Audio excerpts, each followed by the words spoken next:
going to start with something really important.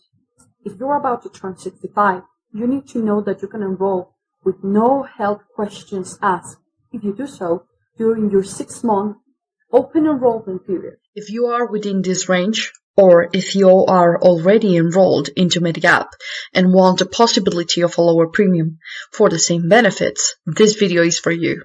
Hi, my name is Alexandra Ray, and I'm an independent advisor. Choosing a Medicare supplement plan can seem confusing.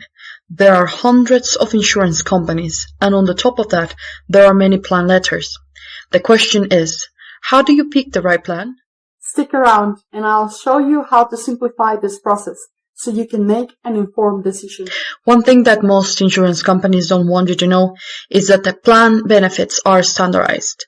No matter what insurance company you get your plan from, it's always exactly the same. Another important thing is if your doctor accepts original Medicare, they'll accept all the Medigap plans no matter the insurance company they're written with. It doesn't matter if a doctor is contracted or in-network with a specific company. Medigap plans are all non-network plans.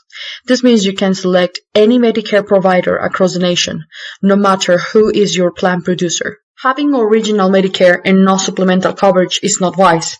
The gaps in Medicare Plan A and B are substantial, leaving you to pay for expensive deductibles and 20% of all your outpatient coverage. So, are Medigap plans worth it? Yes, they are. Without a supplemental plan, you have to pay coinsurance, deductible, and other out-of-pocket expenses. Most Medicare supplements cover all these gaps. Which means if you have a good Medigap coverage, you end up paying little to nothing at your doctor or hospital visit. In most parts of the United States, you can get a great Medigap coverage. It depends on the area, but the average cost for a policy is around $100 to $159 per month. So, how do you know which one is better? Let's simplify it. First, you need to choose a plan letter. There are 3 Medigap plans that most people complement their coverage with that have the best cost-coverage correlation. Those are plans F, G, and N. Plan N is usually the least expensive of those 3. Since you are responsible for more out-of-pocket expenses. It does not cover the Plan B $198 deductible. And there are also co-pays related with physicians or emergency room visits until you hit the annual deductible. Also, Plan N doesn't cover Medicare excess charges. Those charges are uncommon. However, it could happen if you go to a provider that accepts Medicare, but it doesn't accept Medicare assignment or Medicare as payment in full. The most popular is Plan F, since it's the one that shelters the most. It covers 100% of the Medicare out-of-pocket medical costs, meaning that if you go to the doctor or hospital, it picks up 100% of the Medicare A and B charges. However, as of January 1st of 2020, it's not available for new enrollments anymore. Just the people who already have Plan F can shop around for other Plan F. Plan G is almost identical to Plan F. The only difference is that Plan G does not cover the Plan B deductible. Every person enrolled with Medicare Plan B has to cover an annual deductible. The cost may change per year. Right now, it's $198 annually. So, if you have Plan F, your plan covers that deductible.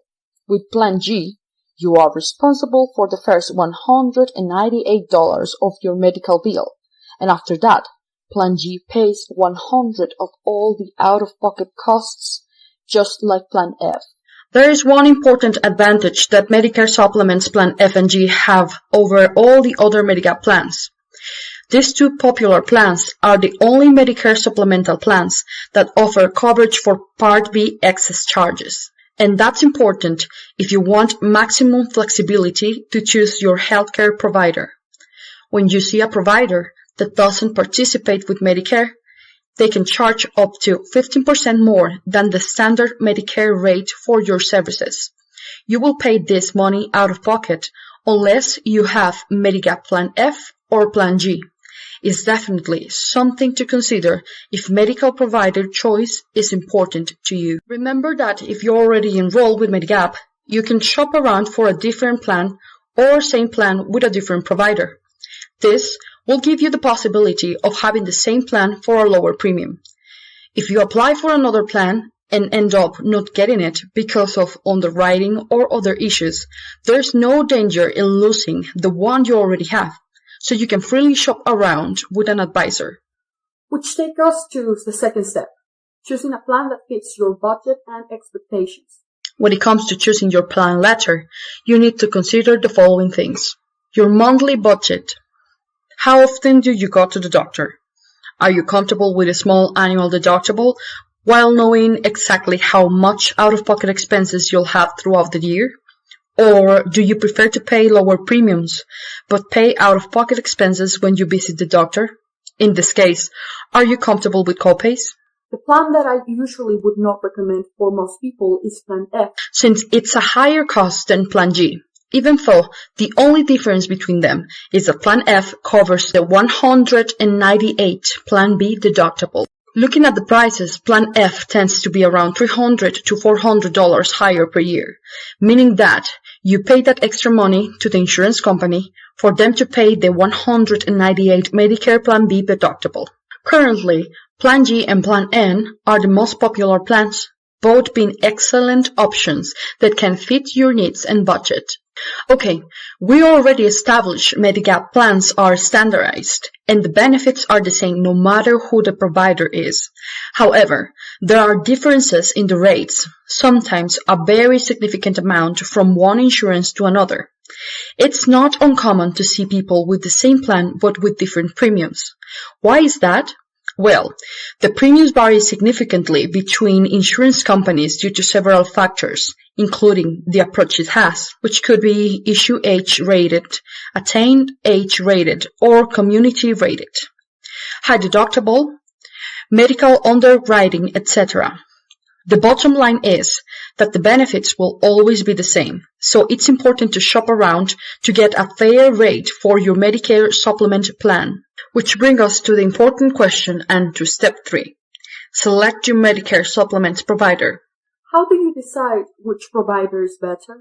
There are hundreds of providers in the industry, and selecting the best companies can be narrowed down by factors like variety of plans, number of states covered, and most importantly, the company integrity and their financial strength. You definitely want a company that has at least B+ or better financial rating. You also want to look at the rate increase history of the provider you choose to see what you can potentially expect regarding rate increases over the time of your policy. And the last step, number 4. Choosing an insurance broker versus buying from the insurance company directly. This is another important decision. All businesses have internal sales departments. When you call the insurance company, you'll be directed to a captive agent. And while they will be happy to take your application, they won't let you know if there's better plan options with other providers available in your area. This is why I would not recommend enrolling directly with the insurance company. You definitely want a broker who's independent instead of captive. A Medicare insurance broker is an independent agent who represents multiple carriers, while the captive agent is tied to just one company that they can enroll you with. A broker can give you an unbiased opinion on your Medicare plan options. Since they are appointed by many different insurance companies, they can find the right fit for you rather than having to push one carrier. Enrolling with an independent broker is free of charge, and they will always review all the options available to you and search for the plan that most closely fits your individual needs and budget.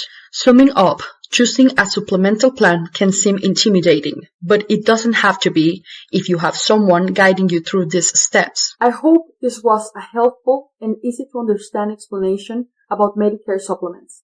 If you have any other questions, I would like the opportunity to help you. Thank you very much for watching. Please share and like if you enjoyed the video. And follow my business page to see more information like this in the future. Thanks again. See you next time.